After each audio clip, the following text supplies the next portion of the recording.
Do you think you could keep someone effectively entranced and subjugated, essentially enslaved, for months, even years? And does that prospect appeal to you? Yes, it does appeal to me. I think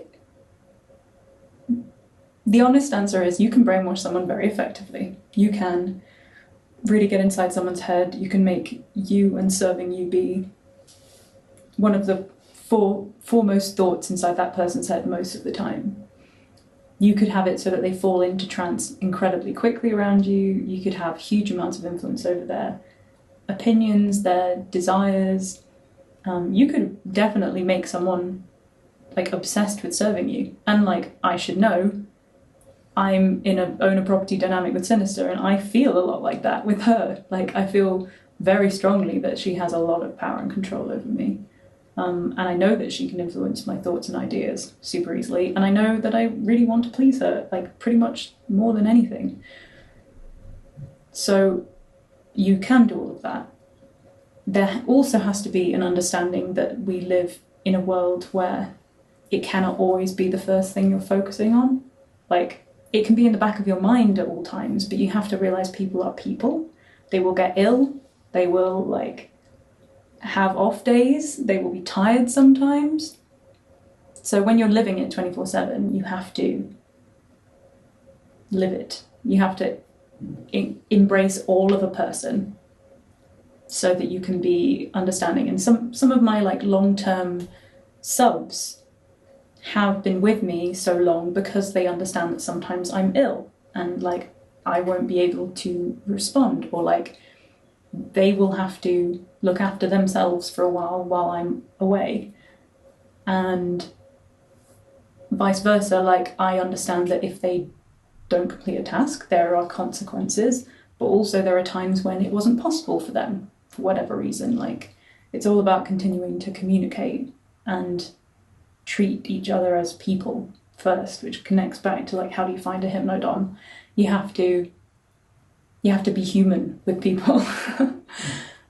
But could you keep someone pretty much permanently entranced? In the right circumstances, absolutely. Like, if that was their whole life, you could start their day with hypnosis, you could keep them plugged into a file all day, you could have them serving and pleasing and rewarding them for it, but it would have to integrate with all the other things in your life. Yeah. Would you agree?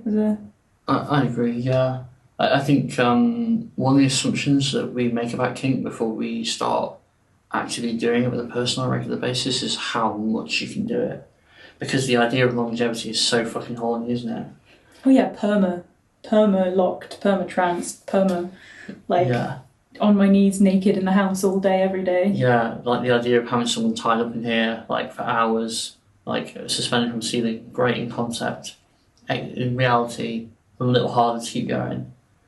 Yeah, because you have to function as humans. You have to piss and eat, and your body gets tired, and you have to like go see your mum because she's not very well, or whatever. You know, like you need to make space for those things. Yeah, and I'd argue as well, the kind of the fixation that people have on long-term things, it doesn't give respect to the fact that we can have these incredibly intense experiences that resonate and echo throughout the rest of our lives, and they can be relatively short.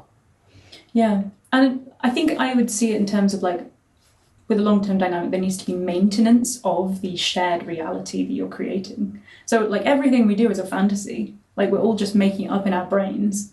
Like the fantasy of like your continued brainwashing, if that's what you're into, is a fantasy. But the more that you dwell on it, the more real it becomes. The more you train your mind to my voice, the more real it becomes. So while it is not a fact, it is also not a fact, because thinking makes it so. Yeah. So the same with long-term dynamics, you have to be like investing and reinvesting over and over again to make that shared fantasy into something that is real. Yeah. I've noticed that things you've done have started affecting me outside of just in like small ways. Oh yeah. Like you sent me a voice message the other day where you were saying something like it was conversational, and I answered you out loud, even though obviously you couldn't hear me because you were. Oh, It's the brainwashing. it's the brainwashing. Yeah.